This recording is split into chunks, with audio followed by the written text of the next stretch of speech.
Hello बच्चों, मैं आज अपने चैनल के माध्यम से आप लोगों को कई चीज़ें बताने वाला हूँ। इस चैनल के माध्यम से आपको इंटरमीडिएट के भौतिक विज्ञान, रसायन विज्ञान और मैथ भी आपको बताए जाएंगे। फिजिक्स, केमिस्ट्री और बायो के साथ साथ टाइम यदि मिलता है तो आपको कई छोटी चीज़ों के बारे में भी मैं अवगत कराता रहूँगा। आपसे उम्मीद है आप इसे अच्छी तरह से पढ़ेंगे। आज मैं जो पढ़ाने जा रहा हूँ इस चैनल के माध्यम से वो भौतिक विज्ञान का सेकेंड पेपर हुआ करता था, खंड खा है, जिसे कहते हैं प्रकाश का परावर्तन। वहाँ से चीज़ शुरुआत होती है। चलिए मैं आज आप लोगों को प्रकाश के विषय में बताऊंगा। प्रकाश की गति के विषय में अध्ययन सबसे पहले किसने किया था और विद्युत प्रकाश का पहला अध्ययन किस वैज्ञानिक ने किया था, इसके विषय में आपको बताऊंगा। आपको अच्छा लगेगा, आप इसे अच्छे से पढ़िएगा। चलिए शुरू करते हैं। खंड खा। खंड क्या है? खा है। क्लास 12 वाले ध्यान से, विषय है जो आपका आज भौतिक विज्ञान है। क्या है? भौतिक विज्ञान है विषय। इस भौतिक विज्ञान में आज इकाई 1 आपको शुरू की जा रही है। इकाई 1 है, इसमें प्रकाश का परावर्तन। प्रकाश का परावर्तन, इसको इंग्लिश में रिफ्लेक्शन ऑफ लाइट कहते हैं। ये आपकी इकाई 1 शुरू हो रही है, जिसका नाम है प्रकाश का परावर्तन। प्रकाश के परावर्तन में सबसे पहले मैं आज आपको प्रकाश के विषय में अवगत कराऊंगा। प्रकाश होता क्या है? LIGHT, इसको इंग्लिश में लाइट पढ़ते हैं। प्रकाश एक प्रकार की ऊर्जा है जिसके द्वारा हमें वस्तुएं दिखाई देती हैं। या ऐसे प्रकाश वह भौतिक साधन अथवा कारण है जो हमारी दृष्टि संवेदना को जागृत करती हैं। प्रकाश के विषय में हो गया। हमारी आँखों की रेटिना को संवेदित करने वाले जो प्रकाश की तरंगदैर्घ्य होती है, हमारी आँख की रेटिना को संवेदित करने वाले प्रकाश की जो तरंगदैर्घ्य है वो 3900 एंगस्ट्रॉम से 7800 एंगस्ट्रॉम होती है। कितनी होती है? 3900 एंगस्ट्रॉम से 7800 एंगस्ट्रॉम होती है। दूसरा है प्रकाश की निर्वात में चाल 3 × 10⁸ मीटर प्रति सेकेंड होती है। इतना। एक चीज और है, हमें वस्तुएं तभी दिखाई देती हैं जब वे स्वयं प्रकाश का उत्सर्जन करती हों या प्रकाश की किरणें उस वस्तु से परावर्तित हो करके हमारी आँखों पर पड़ती हैं, तब वे वस्तुएं हमें दिखाई देती हैं। इतना आया समझ में? अब चलिए मैं बता रहा हूँ आप लोगों को कि प्रकाश की गति के विषय में 1676 ईस्वी में, कब? 1676 ईस्वी में एक भौतिक वैज्ञानिक थे जिनका नाम ओलस रोमर था। क्या था? ओलस रोमर था। एक भौतिक वैज्ञानिक थे। 1676 में एक भौतिक वैज्ञानिक प्रकाश की गति के विषय में सफलतापूर्वक अध्ययन किया जिनका नाम था ओलस रोमर। याद करिएगा, प्रकाश की गति के विषय में सबसे पहले अध्ययन किसने किया था? ओलस रोमर ने किया था। और उन्होंने ये बताया जी प्रकाश जो है उसकी जो गति होती है वो बहुत ही सरल रेखीय गति में करता है। प्रकाश जो गति करता है उसकी गति सरल रेखीय होती है, वो साधारण गति करता है। किसने बताया? ओलस रोमर ने बताया था। जो प्रकाश है, प्रकाश की गति के विषय में सबसे पहले अध्ययन किसने किया? ओलस रोमर ने किया। कब किया? 1676 ईस्वी में सफलतापूर्वक इसका अध्ययन किया और ये बताया कि प्रकाश सरल रेखीय गति करता है। इतना समझ में आ गया। फिर देखिए, जो आपका विद्युत प्रकाश था, 1800 ईस्वी में एक अंग्रेजी वैज्ञानिक थे जिनका नाम हम्फ्री डेवी था। हम्फ्री डेवी इनका नाम है, हम्फ्री डेवी। 1800 में एक अंग्रेजी वैज्ञानिक हम्फ्री डेवी ने विद्युत प्रकाश के विषय में अध्ययन किया। कोई अगर पूछता है विद्युत प्रकाश के विषय में पहला अध्ययन किसने किया था, तो कहोगे हम्फ्री डेवी ने। वो भी कब किया था? 1800 ईस्वी में किया था। याद हो गया होगा। प्रकाश की गति के विषय में सबसे पहले अध्ययन ओलस रोमर ने किया था, जिन्होंने उसकी गति के विषय में सफलतापूर्वक अध्ययन किया और ये बताया प्रकाश सरल गति करता है। फिर 1800 में आपको पता होगा हम्फ्री डेवी थे जिन्होंने बताया क्या? विद्युत प्रकाश के विषय में सबसे पहले अध्ययन हम्फ्री डेवी ने किया। इतना समझ में आ गया होगा। अब मैं आप लोगों, ये दोनों चीजें नई है, ये याद रखिएगा कि प्रकाश की गति के विषय में इन्होंने अध्ययन किया था और विद्युत ऊर्जा के संबंध में सबसे पहले हम्फ्री डेवी ने किया था। हो गया इतना। अब मैं आपको प्रकाश का परावर्तन बताऊंगा होता क्या है। इसे मिटा देते हैं, आप नोट बनाते रहिएगा। कोई दिक्कत होती है तो आप हमें बताइएगा, उसे जरूर सॉल्व किया जाएगा।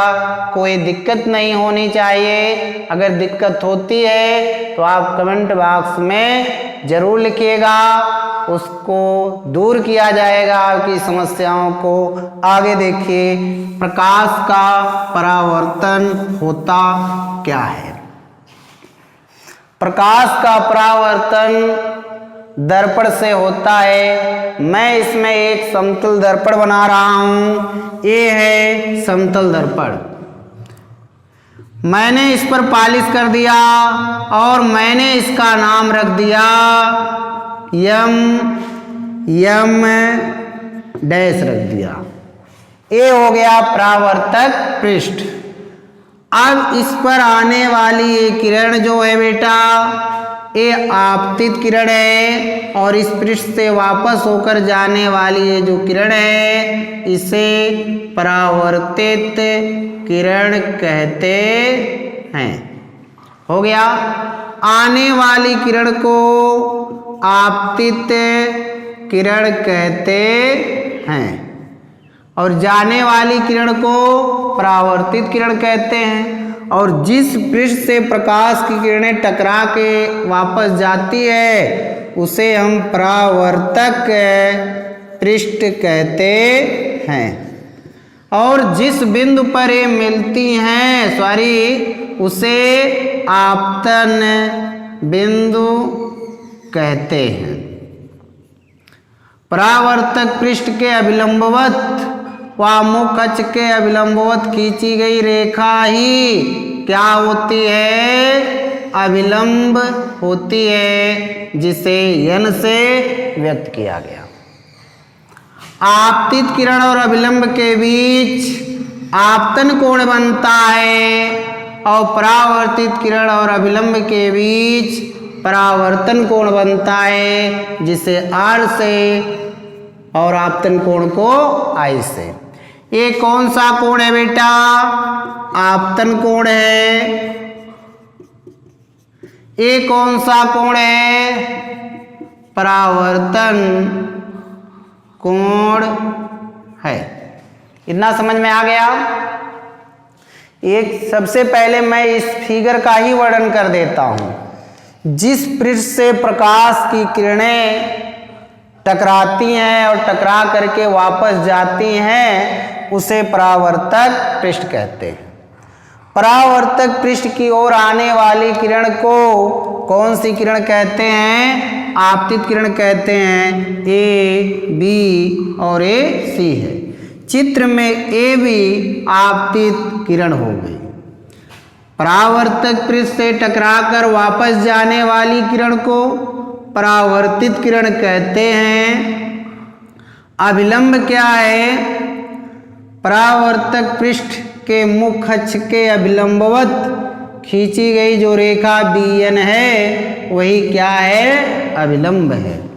बेटा आपतन कोण क्या होता है? आपतित किरण अभिलंब के बीच बने कोण को आपतन कोण कहते हैं और आपतन कोण को किससे व्यक्त करते हैं? आई से व्यक्त करते हैं। इतना हो गया। दूसरा आपका है परावर्तित किरण और अभिलंब के बीच बनने वाले कोण को परावर्तन कोण कहते हैं और इसे आर से व्यक्त करते हैं। परावर्तन का नियम क्या है? प्रकाश का परावर्तन क्या है? जब प्रकाश की किरण एक माध्यम से चलकर दूसरे माध्यम के परावर्तक पृष्ठ से टकराती हैं और टकराने के बाद उसी मार्ग में वापस लौट जाती हैं तो इसी घटना को ही प्रकाश का परावर्तन कहते हैं। अब आता है परावर्तन के नियम क्या है? परावर्तन के नियम। परावर्तन के बेटा दो नियम है। एक चीज इसमें आपतन बिंदु भूल गए। जिस बिंदु पर प्रकाश की किरणें गिरती हैं उसे आपतन बिंदु कहते हैं। इतना याद रहेगा ना? अब आता है परावर्तन के नियम। आपतित किरण, लिखने का तरीका देखिए। आपतित किरण कामा परावर्तित किरण व आपतन बिंदु पर अभिलंब तीनों कागज के एक ही तल में होते हैं। इतना समझ में आ गया होगा। दूसरा नियम क्या है? आपतन कोण व परावर्तन कोण एक दूसरे के बराबर होते हैं। वह ऐसे कह सकते हैं आपतन कोण व परावर्तन कोण परस्पर एक दूसरे के बराबर होते हैं, या ऐसे भी कह सकते थे आपस में बराबर होते हैं। तो ये परावर्तन का नियम समाप्त। एक चीज नोट के तौर पे याद रखिएगा। नोट क्या है? ये चीज ध्यान दीजिएगा। जब प्रकाश की किरणें किसी पृष्ठ पर अभिलंबवत सीधी गिरती हैं तो परावर्तित होने के बाद सभी प्रकाश की किरणें उसी माध्यम में वापस हो जाती हैं। ऐसी स्थिति में आपतन कोण और परावर्तन कोण पूछा जाए, आपतन कोण आई बेटा व परावर्तन कोण आर जो होता है उसके मान शून्य होते हैं। ऐसी स्थिति में आपतन कोण व परावर्तन कोण के मान शून्य होते हैं। ये आपका समाप्त हुआ।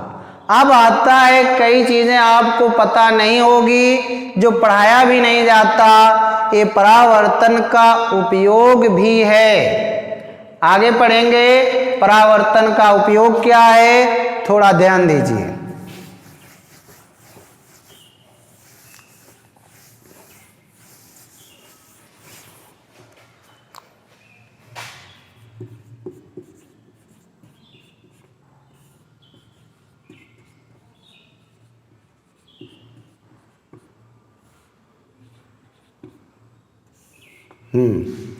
परावर्तन के उपयोग, हाँ ध्यान दीजिएगा। जब किसी दर्पण के सामने खड़े होते हैं तो हमारा प्रतिबिंब परावर्तन के कारण ही बनता है। कैसे बनता? पहला उपयोग यही है, किसी वस्तु के सामने जब खड़े होते हैं तो हमारा प्रतिबिंब जो बनता है, सॉरी वस्तु के सामने नहीं, जब किसी दर्पण के सामने खड़े होते हैं तो दर्पण से परावर्तन के द्वारा ही हमारा प्रतिबिंब बनता है। और एक चीज ध्यान देंगे, नंबर 2, ध्वनि जब किसी पृष्ठ से टकराती है, टकराने के बाद वो वापस लौटती है तो परावर्तन होता है और वो ध्वनि हमें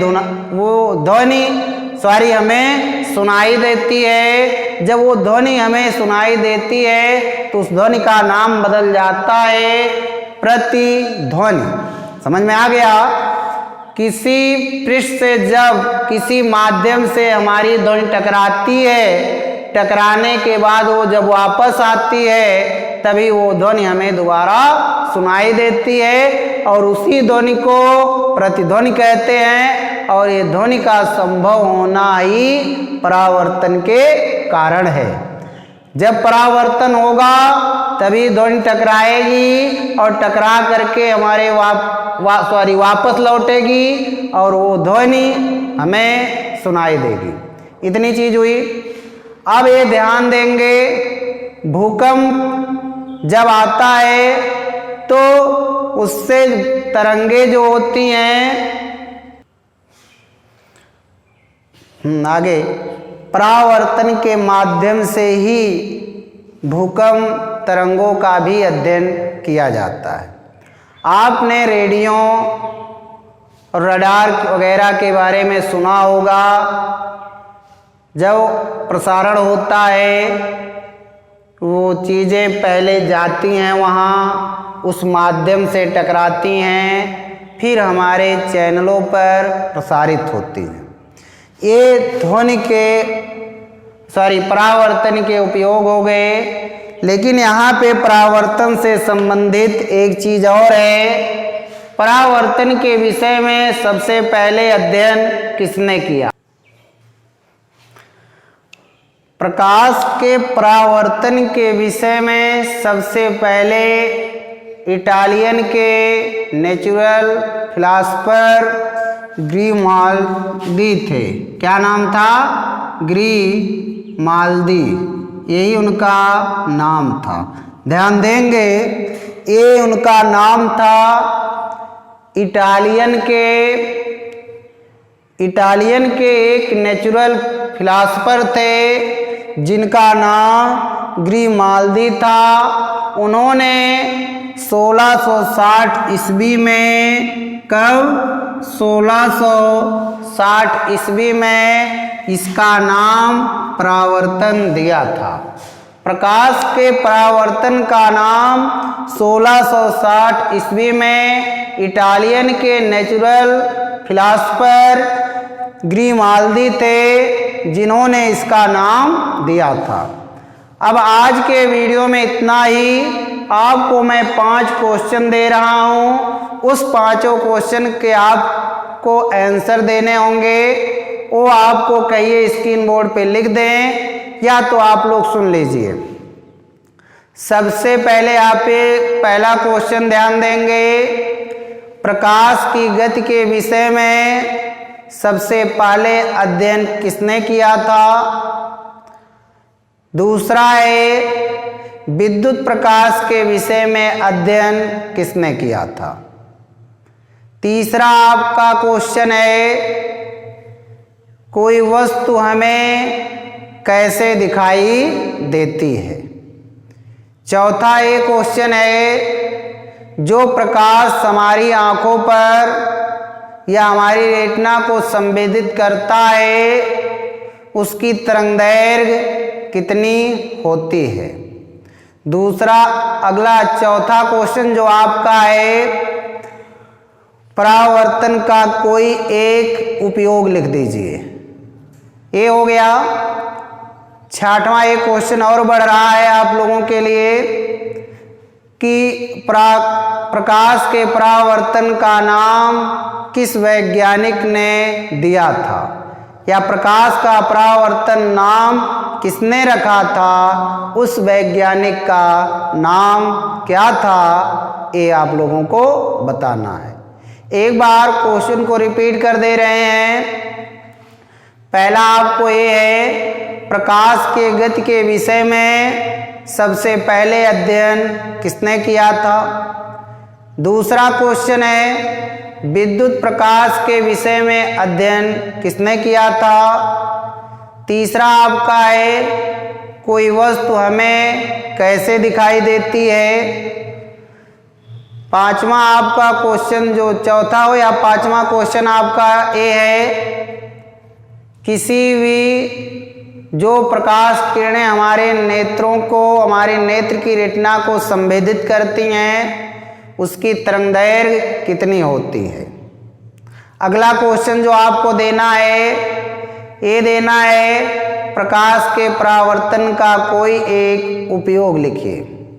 अगला क्वेश्चन जो आपको देना है, प्रकाश के परावर्तन का नाम किसने प्रकाश का परावर्तन रखा था, उस वैज्ञानिक का नाम बताइए और कब किया था। ये सन भी आपको, डेट नहीं, इस भी आप बताएंगे। उम्मीद है कि आप लोग इसे अच्छी तरह से पढ़ेंगे और चैनल को सब्सक्राइब कर दीजिएगा अगर आप लोगों को अच्छा लगे। आज के लिए इस वीडियो में इतना ही। अब अगला वीडियो आगे अपलोड करते रहेंगे। बस इतना ही। थैंक्स।